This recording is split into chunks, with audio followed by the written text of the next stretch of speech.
How to implement exception handling in C sharp. ये एक बहुत ही इम्पॉर्टेंट क्वेश्चन है और बहुत बार इंटरव्यूज़ में पूछा जाता है। Exception handling almost every applications में इसकी ज़रूरत पड़ती है, राइट?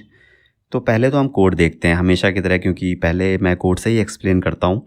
तो ये देखिए आप कोड स्क्रीनशॉट, और यहाँ पे आप देख रहे हैं कि जितने भी हमारे कीवर्ड्स हैं, try, catch, then throw, then finally, तो ये सब एक्सेप्शन हैंडलिंग में यूज़ होते हैं। अब इसका अगर हम डेफिनेशन देखें तो exception handling in object oriented programming is used to manage errors.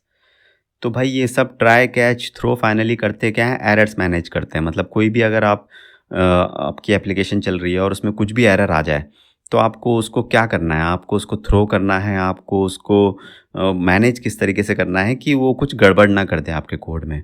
तो ये हमारा एक्सेप्शन हैंडलिंग होता है। अब बेसिकली ट्राई क्या है इसमें? Try is a block of code inside which any error can occur. तो ट्राई बेसिकली आपका जो मेन लॉजिक है एप्लीकेशन का, वो कोड आप इसके अंदर रखेंगे। अब next step catch. When any error will occur in try block then it is pass to catch block to handle it. तो अगर ट्राई ब्लॉक के अंदर कोई भी एरर आएगी तो क्या होगा? आपका कोड जो है वो जंप होके, मतलब जो डिबगर है वो जंप होके कैच में आ जाएगा, ठीक है? और वहाँ पे आप कोई चाहे तो मैसेज प्रिंट करवा दीजिए, चाहे लॉग में एरर लिख सकते हैं। मोस्टली लॉग में हम एरर ही लिखते हैं।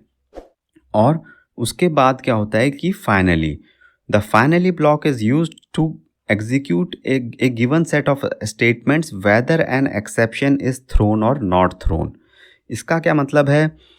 मैं इसको वैसे तो अलग से क्वेश्चन में भी डिस्कस करूँगा, बट आप इन शॉर्ट ये समझ लीजिए कि आपकी एरर आए या ना आए। फॉर एग्जांपल आपकी यहाँ पे इंट जे इक्वल टू 1 में एरर आ गई, ओके।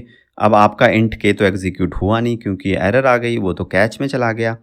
पर जो फाइनली है, अगर आपकी एरर आई तो भी ये एग्जीक्यूट होगा और नहीं आई तो भी ये एग्जीक्यूट होगा। तो ये एग्जीक्यूट होगा ही होगा। और जो हमारा लास्ट कीवर्ड है एक्सेप्शन हैंडलिंग का, वो है थ्रो। अब थ्रो क्या होता है कि हम थ्रो कीवर्ड यूज़ करते हैं कि फॉर एग्ज़ाम्पल जो ये मेथड है, फॉर एग्ज़ाम्पल ये जो ट्राई ब्लॉक है, ये किसी मेथड के अंदर, एग्ज़ाम्पल मेथड 1, और ये मेथड 1 जो कॉल हो रहा है वो कॉल हो रहा है फ्रॉम मेथड 2 या वॉइड मेन से, कहीं से दूसरी क्लास से कॉल हो रहा है। तो आपको जब आप वहाँ पे थ्रो कीवर्ड यूज़ करोगे तो ये एरर जो है वहाँ पास हो जाएगी। इस क्वेश्चन को भी मैं अलग से डिटेल में अभी आगे एक्सप्लेन करने वाला हूँ, बट यहाँ तक आप ये समझ जाइए कि ये जो एक्सेप्शन हैंडलिंग है एरर मैनेजमेंट के लिए यूज़ होती है, और जो ये ट्राई, कैच, फाइनली और थ्रो हैं, ये इसके मेन कीवर्ड्स हैं जो इसको हेल्प करते हैं एरर मैनेजमेंट में।